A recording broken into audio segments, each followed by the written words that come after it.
Peter Pan de James Matthew Barrie. En hommage à James Matthew Barrie, son œuvre Au gris d'Ormond Street Hospital. Chapitre 14 sur le bateau pirate. Une lueur verte lorgnant sur la rade du Kidd, à l'embouchure de la rivière des pirates, signalait l'endroit où l'on voyait cet infâme repère du crime. Le joli Roger, crasseux jusqu'à la coque, et aussi répugnant qu'un sol souillé de plumes ensanglantées. Cette terreur des mers se passait de vigie, tant l'horreur de sa renommée la protégeait de toute attaque. La nuit l'enveloppait de son épais manteau, qui ne laissait filtrer aucun bruit, si ce n'est le ronron de la machine à coudre de Smee. Pathétique Smee, si travailleur et si serviable, la crème de la banalité. Je ne sais ce qui le rendait si pathétique. Peut-être sa parfaite ignorance de l'être. Quoi qu'il en fût, les hommes les plus virils devaient se détourner de lui pour ne pas céder à l'émotion que sa vue inspirait. Et certains soirs d'été, il avait attendri Crochet jusqu'aux larmes. Mais de cela, comme du reste, il était loin de se douter. Quelques pirates, accoudés au bastingage, s'adonnaient à la boisson dans les miasmes de la nuit. D'autres se vautraient sur les barriques, jouant aux dés ou aux cartes. Les 4 gaillards qui avaient transporté la petite hutte étaient affalés sur le pont où, jusque dans leur sommeil, ils roulaient habilement d'un côté ou de l'autre, pour éviter les coups de griffe que Crochet distribuait au passage. Crochet arpentait pensivement le pont. Ô homme insondable, c'était son heure de triomphe. Il avait à jamais écarté Peter de son chemin, et les autres garçons, captifs sur le brick, marcheraient bientôt sur la planche. C'était le pire de ses exploits, depuis le jour fameux où il avait mis barbecue à sa botte. Quand on sait combien l'homme n'est qu'une outre de vanité, on ne sera pas surpris de voir Crochet parcourir le pont d'un pas vertigineux, la tête enflée par les vents de la gloire. Pourtant, nulle allégresse ne transparaissait dans sa démarche, qui se réglait sur le mécanisme de son esprit ténébreux. Crochet se sentait profondément abattu. Ce sentiment qui s'emparait de lui lorsqu'il se recueillait en lui-même dans la quiétude de la nuit provenait de son douloureux isolement. Jamais cet homme énigmatique ne se sentait plus seul qu'entouré de ses valets rampants. Non, il n'appartenait pas au même monde. Crochet n'était pas son vrai nom. Même encore de nos jours, révéler sa véritable identité mettrait le pays à feu et à sang. Mais ceux qui savent lire entre les lignes l'ont déjà deviné. Il avait fréquenté l'une des meilleures écoles. Il en avait gardé les usages qui restaient collés à lui comme des vêtements, avec lesquels ils ont en effet plus d'un rapport. Aussi lui était-il déplaisant, même à cette période avancée de sa carrière, de prendre un bateau à l'abordage, sans avoir fait sa toilette au préalable. Il affectait cette démarche traînante, privilège de l'éducation qu'il avait reçue. Mais par-dessus tout, il avait conservé le culte du bon ton. Le bon ton, au pire de sa déchéance. Il n'oubliait pas que c'était la seule chose qui importa vraiment. Des tréfonds de son âme montait un grincement de gonds rouillé, puis un tap-tap-tap sévère, martelant la nuit comme quelqu'un qui ne trouve pas le sommeil. « N'es-tu pas quelque peu détonné aujourd'hui ?» Telle était l'éternelle question. « La gloire, cette clinquante babiole, voilà mon lot. Est-il vraiment de bon ton de chercher à se faire remarquer ?» répliquait le tap-tap des bienséances. Je suis le seul homme qui ait jamais craint Barbecue, insistait Crochet. Et Flint lui-même redoutait Barbecue. Barbecue, Flint, de quelle famille sont-ils issus? Ceux-là, cinglait la réponse. Question plus alarmante encore, n'était-il pas de mauvais ton de tant se soucier du bon ton? Ses pensées le torturaient jusque dans ses organes vitaux, telle une épine fichée dans son corps, plus acérée que la griffe. Tant que durait ce supplice, la sueur ruisselait de sa face cireuse jusque sur son gilet. Il avait beau s'éponger la figure de ses manches, rien n'endiguait ce flux. Ah, n'enviez pas le malheureux Crochet. Brusquement lui vint le pressentiment de sa ruine prochaine, comme si le défi terrible de Peter avait déjà atteint sa cible. Une mélancolique envie de prononcer ces dernières paroles s'empara de lui, de crainte que plus tard on ne lui en laisse pas le temps. « Misérable Crochet !» s'écria-t-il. Son ambition l'aura perdu. À ces heures les plus sombres, il se citait à la troisième personne. Aucun enfant ne m'aime. Cette réflexion saugrenue ne l'avait jamais troublé auparavant. Lui était-elle inspirée par le ronron de la machine à coudre de Smee, monologuant à voix haute? Crochet contempla longuement Smee, en train de coudre placidement des ourlets. Le maître d'équipage croyait dur comme fer que les enfants avaient peur de lui. Peur de lui? Qui avait peur de Smee? Surtout pas les gosses, qu'il avait adorés dès le début. Il leur avait dit des choses abominables, les avait frappés avec la paume, parce qu'avec le poing, il n'aurait jamais pu. Mais, plus que jamais, les enfants s'étaient accrochés à ses basques. Et Michael avait même essayé ses lunettes. Dire au pauvre Smee que les enfants le trouvaient sympathique, Crochet en mourrait d'envie, mais c'eût été trop cruel. Alors, il retourna ce mystère dans son esprit. Pourquoi le trouvait-il sympathique? Il traquait cette énigme avec un acharnement de limier. Qu'était-ce donc qui rendait Smee si sympathique? La réponse jaillit, terrible. Le bon ton? L'Irlandais possédait-il cette qualité sans le savoir? Ce qui est le plus élevé de tous les tons? Poussant un cri de rage, le capitaine leva sa main de fer au-dessus de la tête de Smee. Mais une réflexion suspendit son geste. Griffer quelqu'un sous prétexte qu'il fait preuve de bon ton? Qu'est-ce que c'est? Une preuve de mauvais ton. Aussi impuissant que moite de sueur, le malheureux Crochet tomba en avant, comme une fleur fauchée. Les hommes d'équipage, le croyant hors circuit pour un moment, la discipline se relâcha aussitôt. Ils se livrèrent à une bacchanale effrénée, qui le remit immédiatement debout. Toute trace de faiblesse humaine était effacée de sa personne, comme s'il avait reçu un seau d'eau. « La paix, cancre, ou je vous étrille !» Le chahut cessa aussitôt. « Les enfants sont-ils bien enchaînés? Ils ne risquent pas de s'envoler ?»« Non, monsieur. »« Alors amenez-les !» On tira les garçons de la cale pour les aligner devant le capitaine. Mais celui-ci ne semblait pas s'apercevoir de leur présence. Il flânait nonchalamment, tout en fredonnant non sans talent quelques mesures d'un refrain polisson, tandis que ses doigts jouaient avec un paquet de cartes. De temps à autre, son cigare jetait une lueur rougeâtre sur sa figure.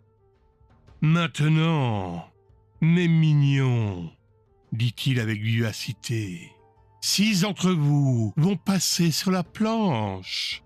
Mais j'ai besoin de 2 garçons de cabine. Qui se porte volontaire? » Ne l'irritez pas inutilement, leur avait recommandé Wendy dans la cale. La guigne fit donc un pas en avant d'un air poli. L'idée de servir un tel maître ne lui souriait guère, et son instinct lui soufflait qu'en la circonstance, il serait judicieux de rejeter la responsabilité de son refus sur une personne absente. Quoiqu'un peu nigaud, il savait que seules les mères acceptent de jouer le rôle de tampon. Tous les enfants le savent, et, tout en les méprisant pour cela, ne se privent pas d'en abuser. Aussi la guigne expliqua-t-il prudemment. « Voyez-vous, monsieur, je ne crois pas que ma mère aurait aimé me voir devenir pirate. Et la tienne, la plume ?» Il fit un clin d'œil à la plume qui répondit comme à regret. « Je crois pas non plus. Et vous, les jumeaux ?»« Moi non plus, » dit le premier jumeau, pas plus bête que les autres. « Et toi, bon Zig ?»« Arrêtez ça !» rugit Crochet. Et les porte-paroles furent brutalement remis dans le rang. « Et toi, mon garçon ?» reprit Crochet à l'adresse de John. « Tu m'as l'air un peu plus déluré que le reste. N'as-tu jamais rêvé d'être pirate, petit gars ?» John avait déjà fait l'expérience de ce genre de tentation en classe de mathématiques, et cela le flattait d'être remarqué par Crochet. « J'aurais aimé m'appeler Jacques les Mains Rouges, » souffla-t-il timidement. « C'est un nom qui a de l'allure.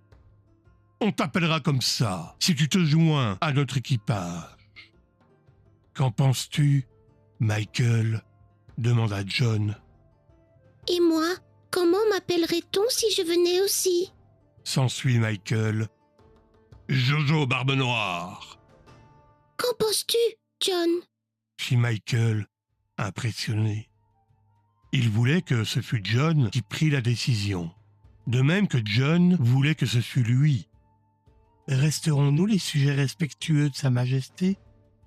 Il faudra crier « À bas le roi !» dit Crochet entre ses dents. Jusque-là, John ne s'était peut-être pas très bien conduit, mais son courage brilla soudain de tout son éclat. « En ce cas, je refuse !» s'écria-t-il en tapant sur la barrique qui se trouvait devant Crochet. « Moi aussi !» cria Michael. « Vive l'Angleterre !» glapit le frisé. Furieux, les pirates les frappèrent sur la bouche, tandis que Crochet rugissait. « Vous venez de signer votre arrêt de mort. Qu'on fasse monter leur mère et qu'on prépare la planche. » Les garçons pâlirent en voyant Bill le truand et Tsico apprêter l'instrument de leur supplice. Mais ils firent brave contenance quand Wendy parut. Les mots ne manquent pas pour décrire le mépris qu'éprouvait Wendy à l'égard des pirates. Aux yeux des garçons, le titre de pirate pouvait garder quelque prestige, mais tout ce qu'elle voyait, elle, c'est que le bateau n'avait pas été nettoyé depuis des siècles. Pas un seul hublot sur lequel on ne pût écrire « cochon » avec son doigt. Et Wendy ne s'était pas gênée pour le faire. Mais au moment où les garçons l'entouraient, elle n'avait de pensée que pour eux. « Alors, ma belle, » dit Crochet d'une voix sirupeuse, « on va voir ces enfants se promener sur la planche. » C'est Simagrée, bien que n'ayant pas entamé sa prestance, l'avait fait transpirer si abondamment que sa fraise de dentelle en était toute maculée. Il vit que Wendy fixait son regard dessus, et il tenta vivement de la faire disparaître, mais trop tard. « Sont-ils condamnés à mourir ?» demanda Wendy sur un tel ton de mépris qu'il faillit s'en trouver mal. « Ils le sont !» répliqua-t-il avec hargne. « Silence, vous tous. Écoutez les dernières paroles qu'une mère adresse à ses enfants. » Wendy fut héroïque. « Voici mes dernières paroles, mes chers enfants. » déclara-t-elle d'une voix ferme. Je vous dirai ce que vous aurez dit, vos vraies mamans. Nous espérons que nos fils sauront mourir en bons et dignes Anglais. Les pirates eux-mêmes écoutaient avec respect, et la guigne s'écria nerveusement. Je ferai ce que souhaite ma mère. Et toi, Zig, que vas-tu faire? Ce que souhaite ma mère. Et vous, les jumeaux? Ce que souhaite notre mère. Et toi, John, que vas-tu faire? Mais Crochet avait retrouvé sa voix et ordonna à Smee d'attacher Wendy au mât. Smee obéit. « Écoute, ma douce, souffla-t-il à la fillette, je te sauverai si tu me promets d'être ma mère. J'aimerais mieux ne pas avoir d'enfant du tout. Répliqua-t-elle avec dédain. À mon regret, je dois dire qu'à ce moment-là, pas un garçon ne regardait de son côté. Tous les yeux étaient fixés sur la planche qui les attendait pour une brève et ultime promenade. Ils ne pensaient plus à leurs vaillantes promesses. Ils ne pensaient plus à rien. Ils regardaient, transis de peur. Crochet leur sourit, les dents serrées, et se dirigea vers Wendy, dans l'intention de l'obliger à regarder les garçons s'avancer un par un sur la planche fatale. Mais il n'alla pas jusqu'à elle. Il n'entendit pas le cri d'angoisse qu'il avait espéré lui arracher. Un autre son vint frapper son oreille. Tic-tac, tic-tac, tic. Pirate, garçon, Wendy, tous l'entendirent. Et toutes les têtes se tournèrent dans la même direction. C'est-à-dire non vers la mer, d'où provenait le bruit, mais vers Crochet. Chacun savait que ce qui allait arriver ne concernait plus que lui. D'acteur, il redevenait spectateur.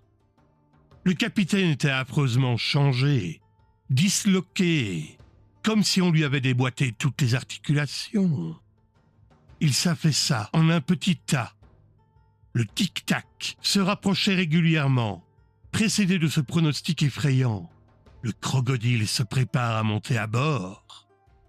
Même la griffe de fer pendait, inerte, comme consciente que l'ennemi ne lui en voulait pas à elle, intrinsèquement. Ainsi abandonné de tous, un autre homme que Crochet se fut laissé aller au désespoir, gisant, les yeux fermés à l'endroit même de sa chute. Mais le cerveau surhumain de Crochet luttait encore, et, sur ses directives, le capitaine se traîna à genoux le long du pont, fouillant le plus loin possible de ce tic-tac. Les pirates lui ouvrirent respectueusement le passage. Quand il eut atteint le bastingage, il s'écria d'une voix rauque « Cachez-moi !» On l'entoura aussitôt. Tous les yeux se détournèrent de la créature qui montait à bord. Nul n'avait l'intention de lutter contre elle. C'était le destin. Lorsque Crochet eut entièrement disparu, la curiosité délia les membres des garçons qui se ruèrent de l'autre côté du bateau pour voir le crocodile grimper à bord. Alors ils eurent la plus étrange surprise que leur réservait cette nuit des nuits. Ce n'était pas le crocodile qui venait à leur secours, mais Peter. Il leur fit signe de se retenir, de crier d'admiration, pour ne pas éveiller les soupçons de l'ennemi. Et il continua à tic-taquer.